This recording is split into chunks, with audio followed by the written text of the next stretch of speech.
akimara kurenza imyaka 40 ubwonko bwe butangira kugabanuka kuri purusa 5. Ibi nibyo bita atrophy cerebrale. Atakaza kandi ubushobozi bwo gukoresha utunyangingo dushya tw'ubwonko kandi ntabasha guhuza amakuru neza. Nibyo bimutera amazinda ahoraho no kugabanuka kw'ibitekerezo byagize imyaka 60. Nubwo tutabasha guhagarika gusaza, hari uburyo bwadufasha gukangura utunyangingo tw'ubwonko dushya tukiyongera, bituma ubwonko bwawe butyara bugwiza ubwenge n'ubuzima bwiza.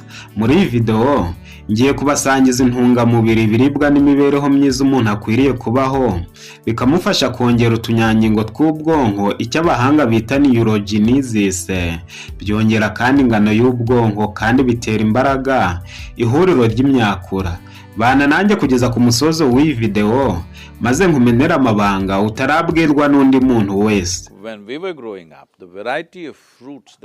Aho wageze ni kuri Muganga Desire TV, umuyoboro bagezaho ibiganiro byibanda ku buzima gusa. Nitwe ba mbere mu kubategurira ibiganiro bibarangira ibyatuma musubizwa ubuzima bwiza gusa. Mwihutire gukanda subscribe n'inzogera mutazongera gucikwa n'ibi biganiro, mutapfa gusanga ahandi atari kuri Muganga Desire TV. Uvuye kuri gare ya Kimironko utaragera ku rusengero rwa Foursquare Gospel Church urabona icyapa cy'ikigo Relax Life Center. Telefone ni 0788302368. Iyi nimero iri no kuri WhatsApp. Relax Life Center, inzahura buzima. Ubuzima bwiza bugerwaho no gushakisha buri munsi cyatuma bugubwa neza. Iyo umaze kukimenya ukizirikaho icyo byagusaba cyose. Bisaba kandi kuzinukwa burundu ibintu byose byatuma ubuzima butokorwa. Uyu munsi nshaka kugusangiza amabanga yagufasha gufata neza ubwonko bwawe kugeza mu zabukuru. Ibanga rya mbere ni imyitozo ngororamubiri. Imyitozo nicyo kintu cya mbere ukwiriye gutekerezaho kugira ngo ubwonko bwawe bubashe gukora neza. Kugenda n'amaguru, gutwara igare no koga mu mazi menshi bifasha amaraso gutembera neza akageza oxygene ihagije mu bwonko. Byongera kandi imikorere myiza y'imyakuro. Imyitozo kandi ifasha ubwonko kwakira inyubakamubiri zihagije, nibyo bitera utunyangingo tw'ubwonko kwiyongera. Ukwiriye kwimenyereza gukora imyitozo ihagije nibura iminota 30 ya buri munsi. Nyuma yo gukora imyitozo wongererwa imbaraga zo kwibuka, kwigana umwete n'amarangamutima meza. For most of the chronic ailments that people are suffering today in the world, the headquarters is in the stomach. Ibanga rya kabiri ni ukurya ibyo kurya bikize kuri omega ya 3. Ubwonko bw'umuntu bugizwe hafi na 60% z'ibinure. Nirwo rugingo rukenera ibinure kuruta izindi ngingo zose z'umubiri. Niyo mpamvu dukeneye kurya ibyo kurya bikize ku binure ngo bitwongerere utunyangingo tw'ubwonko. Kubw'ibyo dukeneye amavuta ya elayo, amavuta y'ibihwagari, ubunyobwa, amanda, avoka na sezame. Iyo wongeye ibi binyamavuta mu byo kurya bya buri munsi utangira gutekereza neza kandi byimbitse, nk'ikimenyetso cy'uko utunyangingo tw'ubwonko twiyongereye. Icyakora amavuta y'ibinyampeke ukwiriye kuyigengeseraho, kimwe n'amavuta anogerejwe cyane yo mu nganda, amavuta y'ibigori n'ayandi menshi. Kandi ibinyamavuta ntibiribwa nimugoroba. Amavuta anogerejwe yo mu nganda yangiza ubwonko bidasubirwaho. Ujye wibanda ku mavuta y'umwimerere gusa. Ibanga rya gatatu ni ukongera imisemburo ya ketone. Ketone zibarwa nk'ibicanwa ubwonko bukunda kurusha ibindi. Zongera imbaraga kurusha isukari ya glucose. Ketone zikora mu mwanya w'utunyangingo tw'ubwonko twashaje kandi zongera n'udushyashya. Nibyo byongera ubuzima bwiza bw'ubwonko bukagwiza imbaraga nyinshi. Uburyo bwiza bwo kongera ketone ni ugukoresha amavuta ya coconut, ubunyobwa n'ingano zimeze. Bitera gufata mu mutwe, kwibuka, kwiga byimbitse, gushishoza no guhora ukangutse. Umubiri kandi wiremera ketone ziremwa n'iby'umubiri wahunitse igihe kirekire. Bisaba kurya kabiri ku munsi gusa kugira ngo heshe umubiri aya mahirwe. Kimwe nuko ushobora kurya inshuro imwe ku munsi gusa, ariko bitari buri gihe. Bibasha kukongerera ubumenyi n'ubuhanga bwinshi. Ibanga rya kane ni ukoga amazi akonje. Koga amazi akonje byongerera ubwonko ubushobozi bwo kwirwanaho, nubwo kuyitera bitorohera abantu benshi, ariko ni ingenzi ku mubiri n'ubwonko. Amazi akonje yongera norepinephrine, umwakura nsakazabutumwa w'ubwonko ushinzwe kuvugurura ubwonko, umuntu akagira amarangamutima meza, kwigana umwete no kugabanya gushyuhirana k'ubwonko. Abantu bazonzwe no guhangayika cyangwa agahinda gasaze, iyo boza amazi akonje bibagabanyiriza ibibazo maze bakagira ubwonko butuje, byongera kandi utunyangingo tw'ubwonko dushya, maze umuntu akibuka ibyo yize no kongera ubuhanga bwinshi. Ibanga rya gatanu ni ukurya ibyo kurya bibisi. Kurya ibyo kurya bibisi bigabanya ingaruka za stress umaranye igihe kirekire cyane.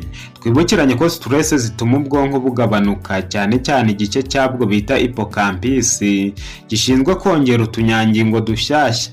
Imisemburo ikabije ya stress bita cortisol iteza ibyago by'agahinda gasaze, ibitekerezo bidatuje, kubura ibitotsi no kwangirika gukabije k'ubwonko.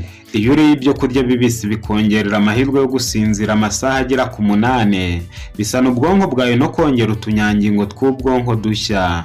Ushobora kurya imineke 2, 1/2 cya avoka, umwembe umwe, no guhekenya ikiyiko cy'ubunyobwa bubisi, akaba ari byo wirirwa umunsi wose. Bigutera kwigana umwete, kwibuka no gufata mu mutwe. Ibanga rya gatandatu ni ukwirinda ibyo kurya byangiza ubwonko. Ibyo kurya bizima bifasha ubwonko bwawe kwiyongera no kwisana. Ibiramambu, ibyo kurya mvaruganda byose binyaga umubiri intungamubiri bigatuma ubwonko butakaza imbaraga. Ibyo kurya mvaruganda nka kawunga, isukari, amavuta, umunyu ukabije, imitobe, bombo, fanta, imikati, biswi, amandazi, capati n'ibindi byinshi bikamura mu bwonko vitamini B ya mbere, magnesium n'izindi ntungamubiri, maze ubwonko bwawe bukangirika bidasubirwaho. Ukwiriye guca nabyo ukubiri niba ukeneye ubwonko bufite imbaraga zihagije. Ukwiriye kandi kugendera kure inzoga n'amavuta anogerejwe cyane kugira ngo ubwonko bugwize ubuzima bwiza. Ibanga rya karindwi ni ukurya 2 ku munsi gusa. Kurya 2 ku munsi gusa byagaragaye ko ari ryo banga abacurabwenge benshi bakoresha bagambiriye kugwiza intekerezo zimbitse kandi zireba kure hashoboka. Niba ushaka kwigana umwete, ukwiriye kwitegeka. Kuryagagura no kurya nijoro byangiza ubwonko bidasubirwaho. Panga ibyo urakora ku munsi wose kandi ubikorere ku gihe ku buryo bitica amasaha ufatiraho ibyo kurya. Ntukice amasaha uriraho, amasaha uryamiraho, amasaha ukangukiraho n'amasaha wigiraho buri munsi. Panga amasaha yo kwigiraho uje wiga buri munsi ku isaha idahinduka kandi wubahirize n'amasaha yo kurya. Umubiri wawe uzajya uhora witeguye icyo gihe. Niwimenyereza kurya mu gitondo na nyuma ya saa sita ho gato, intekerezo zawe ziziyongerana umuvuduko w'ubwenge buhanitse. Urabona ko kubahiriza amasaha uriraho bikenewe cyane.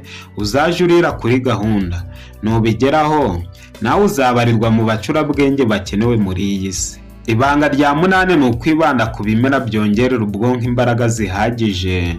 Ibimera mu butaka birakenewe muri iki kinyejana cyacu kirangwa no kononekara k'ubwonko gukabije. Hari ibimera bishinzwe kongera ubwonko ubuhanga buhanitse. Urugero, icyayi cya romare kivanzwemo ubuki gifasha umuntu kutagira ubunebwe mu byo yiga byose.